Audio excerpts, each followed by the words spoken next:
God as energy. This is the idea that the divine is the fundamental force that flows through everything. Instead of seeing God as separate from the universe, this concept sees God as the very power that makes the universe alive. In Eastern traditions, this often shows up as prana in Hinduism, or chi in Taoism and Chinese philosophy, the life force that animates all beings.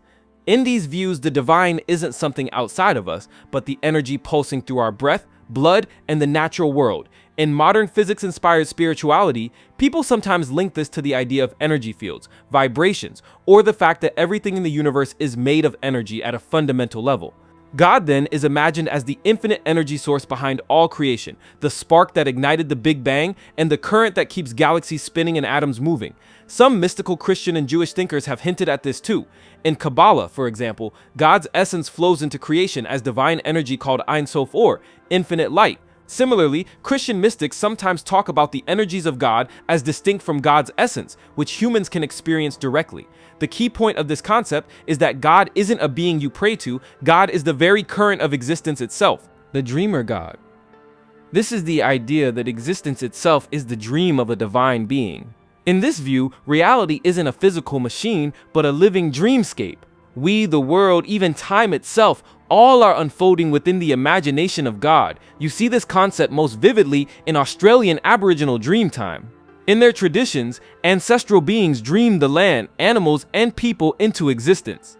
The dream wasn't separate from reality, the dream is reality. What they dreamed became solid, and the world is still infused with that dream energy today. Philosophers and mystics also play with this idea. Some Hindu schools suggest that the universe is Maya, a kind of divine dream or illusion projected by Brahman. Even in modern thought, you'll hear people ask, what if we're all just characters in God's dream? The power of the dreamer God concept is that it flips perspective. Instead of seeing God as an architect building reality like a machine, God is an artist dreaming a story. And just like a dreamer inside their own dream, we're both part of the dream and expressions of the dreamer. The unmoved mover. This is one of the oldest philosophical ideas about God, coming from Aristotle in ancient Greece. Aristotle was trying to solve a big question. If everything in the universe is moving and changing, what started it all? He noticed that everything in motion is moved by something else. A ball rolls because you kicked it. You kick it because your muscles moved. Your muscles move because your brain fired, and so on. But if you keep asking what caused that, you end up in an endless chain of causes. Aristotle didn't like that. He said there must be a first cause, something that sets everything into motion but isn't moved by anything else. That's the unmoved mover. It's eternal, changeless, and pure actuality, meaning it doesn't have any potential left to become something else. It just is. It doesn't push things around like a domino either. Instead, Aristotle described it more like a magnet. All things are drawn toward it as the ultimate source of motion and purpose. Later thinkers, especially in medieval philosophy and Christian theology, connected the unmoved mover with God. It became the foundation of the argument that there must be a necessary being at the root of existence, something that explains why there's a universe instead of nothing. Apatheism. Apatheism isn't about defining what God is, it's about whether the idea of God even matters. The word comes from blending apathy and theism. It describes the attitude of people who say, maybe God exists, maybe not, but either way it doesn't affect my life, so why care? Unlike atheism, which actively denies God's existence, or agnosticism, which says we can't know, apatheism shrugs at the whole debate. The question of God's existence is treated as irrelevant, unimportant, or simply not worth the energy. In philosophy, this has roots in modern secular thought. As science and humanism expanded, more people began living as if God doesn't intervene, not necessarily because they reject the divine, but because the question has no practical role in daily choices, morality, or meaning. In practice, apatheism shows up in a lot of people's lives today. Someone might say they believe in something or don't know what's out there, but they don't spend time worrying about heaven, hell, or divine commandments. The idea of God becomes background noise rather than a guiding principle. The significance of apatheism as a concept of God is that it represents a shift. God is not denied or affirmed, but rendered irrelevant. In this sense, God becomes more of a non-concept, a question filed away in the doesn't matter drawer of human thought. The all. This is a concept of God found most clearly in Hermetic philosophy, an ancient mystical tradition with roots in Egypt and Greece. It's not a God in the usual sense of a person, ruler, or skyfather. Instead, the all is described as the ultimate reality that is both everything and beyond everything. The Hermetic text, the Kybalion, famously says, the all is mind, the universe is mental. This means that the universe itself isn't just made of matter or energy, it's made of thought.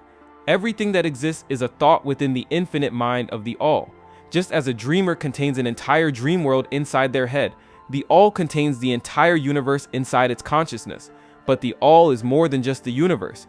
It both is the universe and transcends it. Imagine an author writing a novel. The story, the characters, the world, all exist within the author's imagination. But the author is also outside the book. In the same way, the all expresses itself as galaxies, stars, humans, and every grain of sand, but still exists beyond them. Philosophically, this makes the all similar to concepts like pantheism and panentheism. But Hermetic thinkers add a special emphasis on mind and consciousness. The all isn't just stuff, it's intelligence, imagination, and creative thought. Another important feature of the all is that it's ineffable, beyond human categories. Hermetic writings warn that no matter what words you use, you'll never fully capture it. You can only describe it in hints: infinite, eternal, unchangeable, unknowable. Yet even though the all is beyond comprehension, it's also deeply intimate, because if everything is the all, then you and I are part of it too. The void. This is one of the most mysterious concepts of God, and it shows up in different ways across philosophy, mysticism, and religion. At its core, it's the idea that ultimate reality, or God, can be understood as emptiness. But this emptiness isn't just nothing, it's a fertile, creative nothingness, the source from which everything arises. In Buddhism, especially Mahayana traditions, the void is often described as shunyata, or emptiness. This doesn't mean life is meaningless. Instead, it means nothing exists independently or permanently. Everything is interdependent and constantly changing. The void here is a way of saying that reality has no fixed core, and yet it's exactly this openness that allows for compassion, wisdom, and awakening. Even in mystical Christianity and apophatic theology, there's a similar thread: God as the divine darkness, or the nothingness beyond being. Here, God is beyond all names and categories, so the best way to describe him is through negation, as silence, as the void. Philosophers and modern thinkers have also played with this. Some existentialists see the void as the terrifying abyss of meaninglessness, while mystics flip it. The void is not despair, but ultimate freedom, because from nothing, anything can emerge. So in this concept, God is not a person, not a king, not even a cosmic mind. God is the void itself, the mysterious emptiness that paradoxically contains all potential. The Logos. If you've ever wondered what connects raw chaos into an orderly universe, the ancient answer was something called the Logos. In Greek philosophy, Logos basically meant reason or word. It was the invisible logic holding everything together. The idea that the universe isn't random, but has a built-in pattern. Think of it like the source code running reality. The Stoics took it further. They said Logos is a divine spark that flows through everything. It's why the stars move in order, why plants grow, why humans can think, because all of us are plugged into this cosmic reason. Then in Christianity, Logos became even bigger. The Gospel of John opens with, "In the beginning was the Word, Logos, and the Word was with God, and the Word was God." Here, Logos is the divine word that actually creates the universe, and later gets identified with Christ as the living embodiment of that divine order. So whether you see it as universal reason, divine speech, or the glue of the cosmos, Logos is basically the concept that the universe runs on meaning, not madness. God as consciousness. This is the idea that the ultimate nature of reality isn't matter, energy, or even laws of physics, it's awareness itself. In this view, God isn't something you can see or measure, but the very fact that you can experience anything at all. In Hindu Vedanta, this is expressed as Brahman, pure consciousness. The individual self, called Atman, is seen as not separate from that cosmic awareness.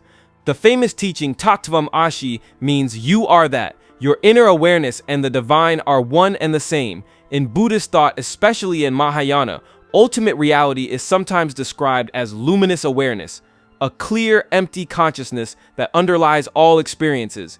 It's not a self or a thing, but a boundless, knowing presence. Some modern philosophers, like those in panpsychism, argue that consciousness is fundamental. Everything, even atoms, has some element of mind-like awareness. The key point here is that consciousness doesn't come from matter.